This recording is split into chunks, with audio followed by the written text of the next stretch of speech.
시편 113편 1절부터 9절까지의 말씀 찾으셨으면 한 목소리로 읽겠습니다.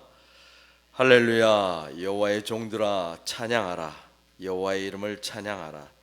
이제부터 영원까지 여호와의 이름을 찬송할지로다. 해 돋는 데에서부터 해 지는 데까지 여호와의 이름이 찬양을 받으시리로다. 여호와는 모든 나라보다 높으시며 그의 영광은 하늘보다 높으시도다. 여호와 우리 하나님과 같은 이가 누구리요? 높은 곳에 앉으셨으나 스스로 낮추사 천지를 살피시고 가난한 자를 먼지 더미에서 일으키시며 궁핍한 자를 거름더미에서 들어 세워 지도자들 곧 그의 백성의 지도자들과 함께 세우시며 또 임신하지 못하던 여자를 집에 살게 하사 자녀들을 즐겁게 하는 어머니가 되게 하시는도다. 할렐루야. 아멘.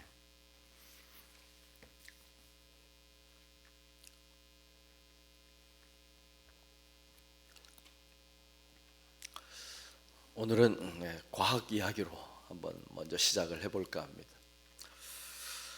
태양이 우리 눈에 가까이 보이지만 사실 우리가 보는 태양빛은 8분 전에 태양을 출발한 빛입니다. 그러니까 빛의 속도로 우리한테 달려오는데 한 8분 정도 걸린 것입니다. 빛의 속도는 대략 1초에 한 20만 마일 정도를 갑니다. 20만 마일. 우리가 차를 사도 20만 마일을 잘 못 하잖아요. 근데 1초에 20만 마일을 갑니다. 빛은 1초에 그 정도 간다는 것입니다. 이것을 광속이라고 합니다. 광속. 근데 광년이라는 말이 있습니다. 빛이 1년 동안 가는 거리를 이야기합니다.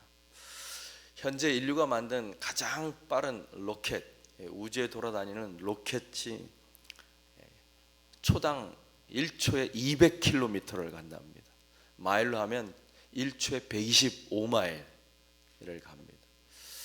오늘 아침에 우리 권사님이 저보고 교회에 오는데 몇 분 걸렸나 그러시는데 저희 집이 25마일입니다. 교회에서 25마일인데 제가 새벽에는 조금 속도를 내면 한 35분에서 한 40분 정도 걸립니다. 80마일 달리면 그 정도입니다. 근데 로켓이 125마일을 1초에 가는 것입니다. 그런데 이렇게 빠른 지구상에서 가장 빠른 로켓을 타고도 1광년은 2000년을 가야 합니다. 2000년을 가면 겨우 빛이 1년 가는 거리를 갈 수가 있습니다.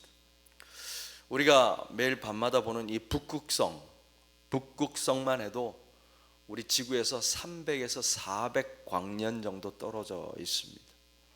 그러니까 우리가 보는 이 북극성의 빛은 300년 전에 400년 전에 북극성에서 출발한 빛입니다. 그러니까 우리 역사로 말하면 조선시대 세종대왕님 살아계실 때 그때 출발한 빛이 오늘 우리가 보고 있는 것입니다. 우리가 살아가는 우주는 우리가 생각할 수 있는 크기를 넘어버렸습니다. 상상조차 할 수 없는 것입니다. 시편 113편의 저자는 우리가 생각하는 것보다 훨씬 스케일이 큰 하나님, 그런 하나님을 노래하고 있습니다. 2절, 이제부터 영원까지 찬송할지어다. 이제부터 영원까지. 우리가 영원이란 말을 자주 쓰니까 영원이라는 말이 참 익숙하지만 사실 인간의 수명이 70, 80이고 요즘 건강해졌다, 의료가 발전됐다 해서 90세, 100세를 이야기하는데 이 시편 저자는 영혼을 이야기합니다. 영혼은 어떤 느낌일까요? 빛의 속도로 달리면 손에 잡을 수 있는 것이 영혼일까요? 아니면 로켓을 타고 한 2000년 정도 여행하면 우리가 영혼에 도달할 수 있을까요? 우리가 잘 아는 하루살이의 수명은 보통 몇 시간에서 길어야 48시간에 불과합니다. 그것도 물속에서 1년에서 3년 정도 지내다가 물 밖으로 나와서 기껏해야 48시간 살다가 죽습니다. 하루살이가 70, 80을 살아가는 인간의 일생을 상상할 수 있겠습니까? 영원이란 말 앞에서 우리 인생도 마치 하루살이처럼 보이지 않겠습니까? 시편 저자가 노래하는 하나님은 인간의 상상이 불가능한 영원하신 하나님, 영원하신 하나님. 3절은 어떻습니까? 해 돋는 데에서부터 해 지는 데까지. 시편 저자가 상상할 수 있는 가장 큰 공간이 해 돋는 데서부터 해 지는 데까지가 아니겠습니까? 만약 이 시대의 시편 저자가 다시 노래한다면 우주 이편에서 우주 저편까지 300광년, 400광년이 아니라 3만 광년, 아니 400만 광년을 노래하지 않겠습니까? 몇백만 광년인지도 모를 이 끝에서부터 저 끝까지 하나님을 찬양하라. 결국은 시편 저자는 시간을 초월해서 또 공간을 초월해서 하나님께서 만드신 우주에 속한 모든 것들이 하나님을 찬송하라. 누구도 예외가 없다는 것입니다. 이스라엘이 아니라 할지라도 생명을 가진 것뿐만 아니라 모든 만물이 창조주를 찬양하라. 지금 이 시대뿐만 아니라 미래 세대도, 과거의 세대뿐만 아니라 앞으로 다가올 세대도, 미처 태어나지 않은 세대도, 또 미국 땅에서뿐만 아니라 저 북한과 아랍과 이스라엘에서도 하나님을 찬송하라는 명령인 것입니다. 4절, 하나님은 모든 나라보다 높으시다. 그의 영광은 하늘보다 높으시다. 5절, 그 무엇도 우리 하나님과 비교할 수 없도다. 가장 높으시다. 높은 곳에 앉으셨다. 시편 저자는 우리가 살고 있는 이 지구적인 차원에서 하나님을 높이는 것이 아닙니다. 시편 저자는 우주를 창조하신 하나님을 노래하는 것입니다. 비교할 대상이 존재하지 않는 것입니다. 가장 높으신 하나님, 하나님의 자녀의 스케일이 이 정도는 돼야 되지 않겠습니까? 맨날 누가 나의 자존심을 건드렸어, 누가 나에게 상처를 줬어, 누가 나를 무시하는 것 같아, 이런 이야기가 우습지 않을까요? 이렇게 높고 높으신 하나님께서 어떻게 하십니까? 6절, 스스로 낮추사. 반전입니다. 높고 높은 하나님께서 굳이 낮추실 필요가 있으실까? 세상에 어떤 신이 자기를 낮췄다는 말을 들어본 적이 있습니까? 하물며 세상의 지도자들이 무릎을 꿇었다는 것이 뉴스가 되는 시대입니다. 그런데 높고 높으신 하나님께서 스스로 낮추셨다. 허리에 수건을 차고 허리를 굽히고 우리의 인간의 눈높이에 맞추어 주셨다는 것입니다. 심지어 발을 닦아 주셨습니다. 누구를 위하여? 나를 위하여, 우리를 위하여, 우리와 깊은 사귐을 가지기 위하여. 요한복음의 언어로 표현하면 내가 아버지 안에, 너희가 내 안에, 내가 너희 안에 있게 하시는 것입니다. 관계를 만들어 가시는 것입니다.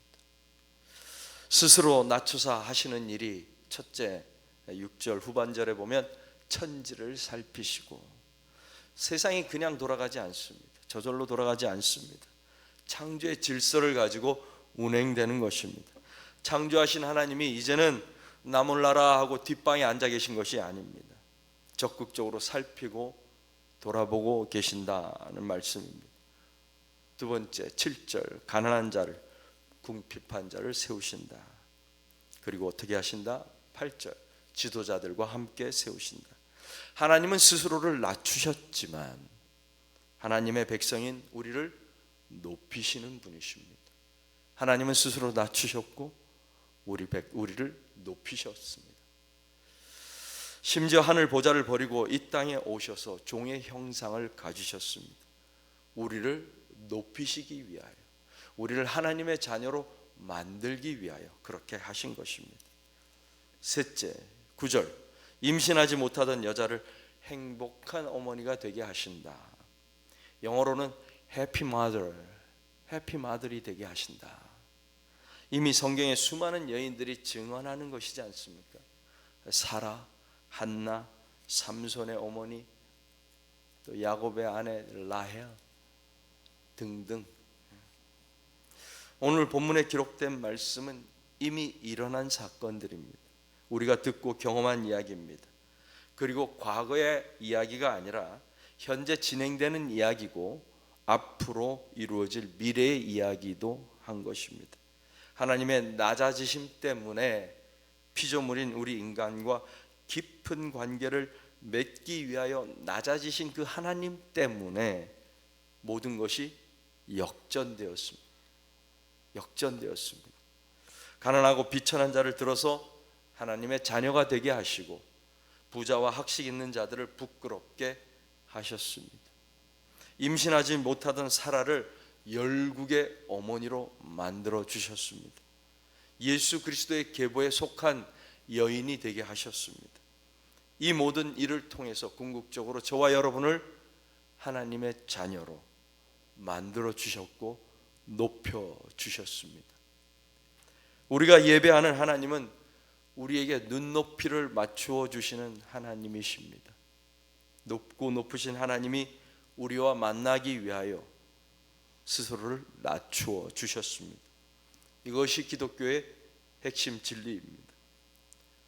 그러나 하나님은 낮추어 주셨는데 우리는 오히려 높은 자리에 올라가려고 아둥바둥하고 있는 것은 아닌지, 다른 사람을 짓밟고서라도 올라가려고 애를 쓰는 것은 아닌지, 아니면 나의 기득권을 지키기 위해 다른 사람이 올라오려고 하는 그 사다리를 발로 차는 사람은 아닌지 돌아보아야 할 필요가 있습니다. 주님께서 제자들의 발을 씻어 주시면서 하셨던 말씀을 다시 한번 기억하시기 바랍니다. 내가 주와 또는 선생이 되어 너희 발을 씻었으니 너희도 서로 발을 씻어주는 것이 옳으니라. 나를 위하여 이 땅에 내려오신 주님, 나를 위하여 높은 보좌를 버리시고 낮고 낮은 이 자리로 내려오신 주님, 그것도 모자라 허리를 굽혀서 나의 발을 씻으신 주님. 시편 113편은 이런 하나님을 찬양하라고 저와 여러분을 초대하고 있는 것입니다. 여러분의 삶이 높고 높으신 하나님, 이 우주도 감당하기 어려운 하나님을 찬양할 뿐만 아니라 스스로 낮추신 하나님을 찬송하는 귀하고 복된 하루가 되기를 바랍니다. 기도하겠습니다.